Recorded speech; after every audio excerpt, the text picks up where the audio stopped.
एक 19 वर्षीय तरुणी एका तरुणाच्या प्रेमात पडली।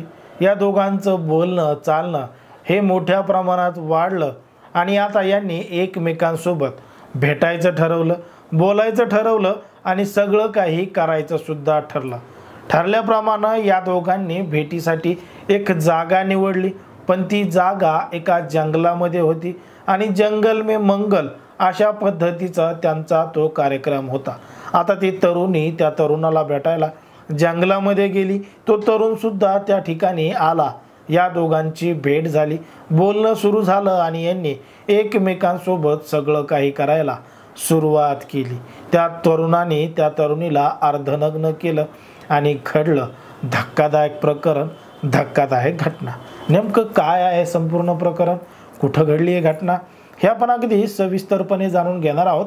पण जर तुम्ही अजूनही आपलं चॅनल सबस्क्राईब केलं नसेल तर लगेच सबस्क्राईब करून घ्या आणि बाजूला असणाऱ्या बेल नोटिफिकेशनला सुद्धा ऑन करायला विसरू नका।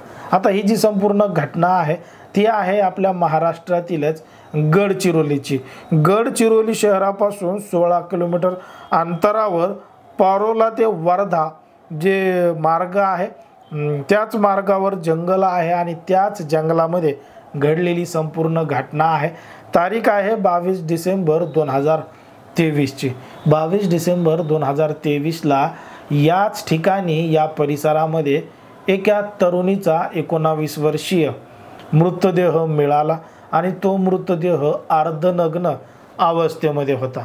आता मृतदेह मिळाला आणि याची माहिती तात्काळ गडचिरोली पोलीस स्टेशनमध्ये देण्यात आली, पोलिसांना देण्यात आली। पोलीस घटनास्थळी आले, संपूर्ण पंचनामा केला। तो जो मृतदेह आहे तो मृतदेह पोस्टमॉर्टमसाठी सरकारी दवाखान्यामध्ये पाठवण्यात आला। सर्वप्रथम दर्शनी वाटत होतं की त्या मुलीबरोबर जबरदस्ती झाली आहे, तिच्यासोबत कोणीतरी नको ते कृत्य केलेलं आहे।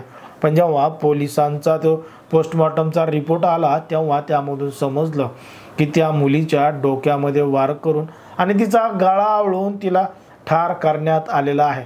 पण मात्र तो मृतदेह कोणाचा आहे, काय आहे याचा तपास अजून पोलिसांना लागला नव्हता आणि पोलीस त्याचा संपूर्ण तपास करत होते। त्या ठिकाणचे जे पोलीस अधिकारी आहेत यांनी या तरुणीचा जो मृतदेह आहे ती तरुणी नेमकी कोण आहे हिची ओळख पटवण्यासाठी त्या ठिकाणी 4 पथकं सुद्धा तयार करण्यात आली होती।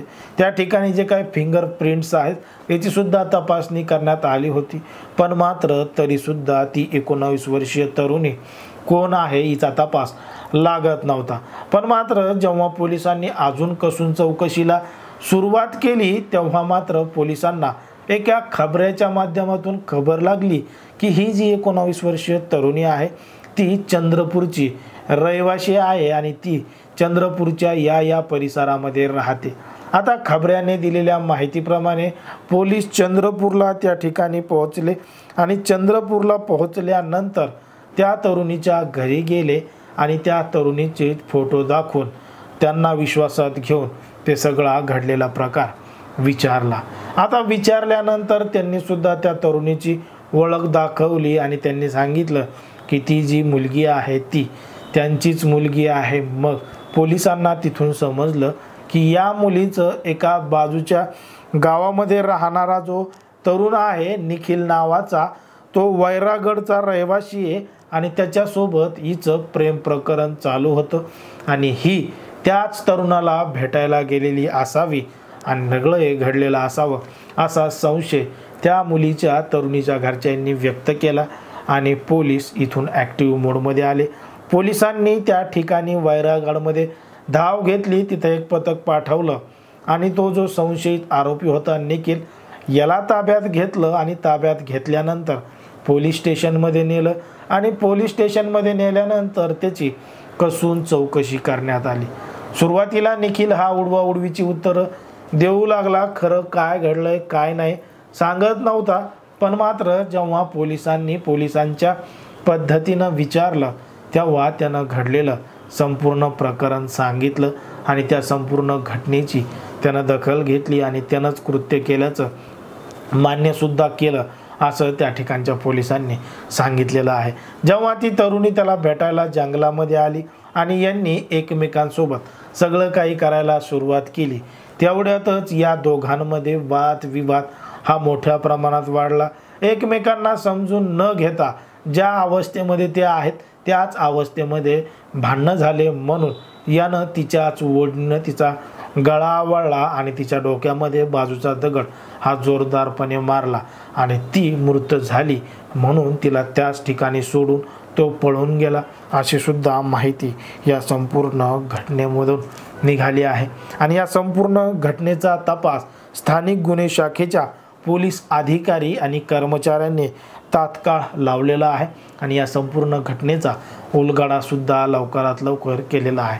पण जर आपण पाहिलं तर समाजामध्ये, देशामध्ये, राज्यामध्ये कशा पद्धतीनं गुन्हेगारीचं प्रमाण वाढत चाललंय, महिला, मुली, तरुणी यांच्यावर अन्याय अत्याचाराचं प्रमाण कशा पद्धतीनं चाललंय, लोकांच्या मानसिकता कशा पद्धतीनं बदल जात आहेत, हे आपल्याला या संपूर्ण गावरान गोष्टीच्या माध्यमातून लक्षात येत आहे। एकंदरीत या संपूर्ण प्रकरणावर आणि घटनेवर तुम्हाला काय वाटतं हे अगदी स्पष्टपणे कमेंटमध्ये सांगा आणि अशाच पद्धतीचे नवनवीन व्हिडिओ पाहण्यासाठी आपल्या चॅनलला लगेच सबस्क्राईब करून घ्या।